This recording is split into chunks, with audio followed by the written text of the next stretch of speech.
and why I think the Virat Kohli sneaker, the 1/8 sneaker, came out a bit too late or might not be a hit according to me. Coming to the sneakers, I saw the sneaker launch. I think it's a good pair of sneakers. Like I said in a previous video, everything is subjective. If I'm a big fan or if I'm not a big fan, that doesn't really matter. But but where this whole video comes in is that the sneaker came out a bit too late or maybe very late. Let me give you my reasons when I say this statement. Right.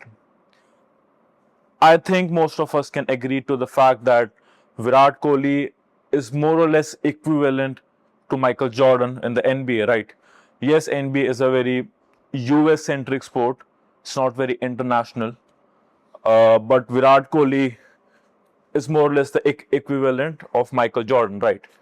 Now, why the Jordans worked with Nike and why I think this is not going to work with 1/8 and Virat Kohli, the very simple reason for that is Michael Jordan wore that sneaker or launched that sneaker and built everything around it while he was in his prime, while he was playing games, and he was outscoring every player on that NBA court.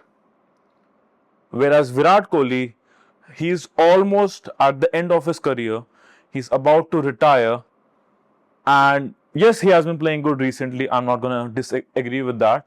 When you have players like Vaibhav Suryavanshi and other players, Abhishek, Shubman Gill, who are outshining and playing more frequently than you used to play, it's very tough to, have an audience that looks forward to you as compared to looking forward to a player like Vaibhav Suryavanshi, right? But when Michael Jordan launched this pair of sneakers, the Air Jordan 1, in 1985, he was at the peak of his career. That peak was consistent for a long enough time, but he was at the peak of his career when that sneaker came out. He won a lot of games in the Jordan 4s. The game winning shot that has been photographed and showcased on millions of photo sharing platforms, he was wearing Jordan 4s in that.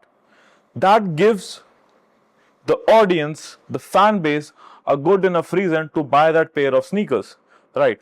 Whereas when you look at Virat Kohli, most of his career he was on field and off the field he was nowhere to be seen. Even if you have seen his pictures, you must have mostly seen him wearing nice watches, a nice Rolex, the rainbow Rolex. I have seen him wear that couple of times on some pictures and all, right? And everything he has done via Instagram, the promos he has done, everything has been just advertisements, right? Michael Jordan had a life off court when he was not playing basketball.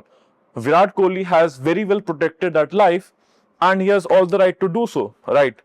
But it also gives the audience a reason to not connect with Virat Kohli as much as a similar audience would connect with Michael Jordan, because the court life has been seen, captured, and shown around the world. The sneaker was worn on the court and off the court, right? It's a story on the court and off the court.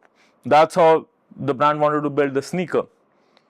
Whereas Virat Kohli, he never really did that, and now when he's planning and when he's actually doing the same, I think it's too late because peak interest of the audience has moved from Virat Kohli to the upcoming players. That's why I say it was launched a bit too late.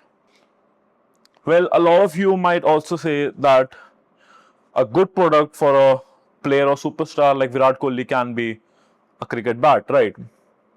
Perfect sense, I agree to that, but you need to also realize to the fact that Virat Kohli has been paid quite a lot of money by brands to have the stickers on his cricketing bat, right? Your intent to build a brand goes down when you're already being paid for the same. He was paid a lot of money to advertise brands on his bat. As a result, he never really found the need to build a cricketing bat brand, which would have been really good for him. I think so, because that's the only thing that is actually seen when you score something or when you do, or is actually on display on every ball you play. Your shoes are covered with the pads, and right, so you can't really see the sneakers. He could have launched a cricketing pair of shoes, he could have done that, but that was not something that he wanted to do. Now, coming to the launch that he has done, I'm not going to comment on the amount of money that the sneaker is asking. That's up to you. You want to buy it, that's on you. Okay. Now, most of us know that Virat Kohli was in touch with, was working with Puma for a lot of years, right? He had a sneaker with them, he had a brand with them, right? Now, should he have continued with Puma? It's a different question altogether, right? Going with 1-8, he has his options in front of him. He has to work a bit more to make that brand actually successful if he just wants to do sneakers. Let's say if he was still with Puma, he would have been open to a lot of collaborations and collaborations with players or actually superstars from different sports altogether. You have football, you have basketball, you have baseball. A lot of these sports are being sponsored by Puma, and Puma is actually heavily investing in these sports. So he could have done 1-8 sneaker collaboration with X or Y player. 1-8 sneaker collaboration with X or Y player, which would have allowed him to do more collaborations and push the sneaker out like a Jordan. Jordan at the moment works, at the moment, not how it used to be. At the moment, it works just on collaborations. The GR launches, the general releases, they don't really sell. But if it's a hype launch, if it's a collaboration, a good collaboration, it sells. That's the difference. I think he has closed that door by launching his own brand. I mean, he can still do collaborations, but it would be a bit more harder to do those collaborations because it's a brand for Virat Kohli, made by Virat Kohli and representing Virat Kohli. Whereas Puma is a bigger brand and you are under the brand and you have options to collaborate with a lot of these players. So I feel that's one place where Virat Kohli could have done better. There's one more thing. Jordans did so good for one reason. Michael Jordan kept scoring. He was consistent on the court.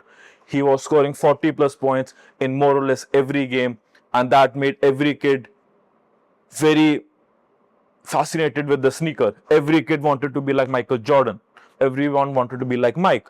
Everyone wanted to wear the shoe and be like Mike. Jump like Mike. Okay, apologies, my camera died. For a second, think like me. You have a kid and you give him an opportunity to buy a bat that Vaibhav Suryavanshi plays with. Don't you think that kid will buy the bat thinking, if I get this bat, I will start hitting sixes like Vaibhav Suryavanshi? Does it make sense? Right? Now that's the point I'm trying to make. If Virat Kohli would have launched something when he was actively playing, scoring these centuries and playing like a boss, right? Every kid would have wanted to buy something that would make them feel like Virat Kohli. But now, when he's at the end of his career, these kids, even grown adults, they don't have a lot of that connection with Kohli to buy something and be like, okay, if I buy this thing, I will feel like Virat Kohli. You need to realize this, that a consumer buys the product, I'm sure, but he also buys the feeling that the product gives him. That's how most of these things are sold. Virat Kohli 5 years back had that opportunity to sell something and make players feel a certain way, which he did with Puma and 1-8. But now I feel like that opportunity is long gone to launch his own personal brand and build from it. I have nothing against Virat Kohli and the team behind the brand, but what I felt made a lot of sense to me, and I felt like sharing it with you guys just to get my thought out there. That's what this channel has been built on as of now. But yeah, and I think if he had launched the brand during his prime, it would have done really well. I wish we can go back and do the same, but still, I do wish the brand the best of luck.